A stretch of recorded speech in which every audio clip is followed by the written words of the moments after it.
Hello అండి అందరికీ. ఈరోజు మా ఫ్రెండ్ వాళ్ళ ఇంట్లో వెంకటేశ్వర కళ్యాణం జరుగుతుందండి. చాలా బాగా చేస్తారు. సో అక్కడికి వెళ్ళిందో చూద్దాము.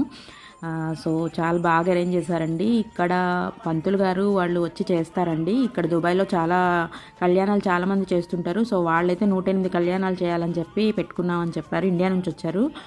సో ఇక్కడ కూడా విగ్రహాలు అవి ఒక ఫ్రెండ్ వాళ్ళ ఇంట్లో ఉంటాయండి. వాళ్ళు ఇస్తారు అంట. సో నేను కూడా ప్లాన్ చేసుకుంటున్నాను ఎప్పుడన్నా దేవుడు ప్రాప్తిస్తే చేయాలని చెప్పేసి.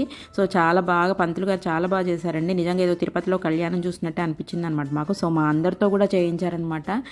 వచ్చిన వాళ్ళందరితో కూడా మంత్రాలు చెప్పించి గోత్రాలు చెప్పించి చేయించారు. సో ప్రసాదాలన్నీ మా ఫ్రెండ్ వాళ్ళు ఫుడ్ అంతా అరేంజ్ చేశారు. చాలా బాగుందండి.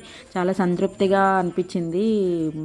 సో థ్యాంక్ యూ మా ఫ్రెండ్ మధుకి. సో తను ఇన్వైట్ చేసినందుకు. సో తర్వాత భరత్ కూడా వచ్చాడు, మా హస్బెండ్ కూడా వచ్చారు. తర్వాత అందరము బ్లెస్సింగ్స్ తీసుకున్నాము.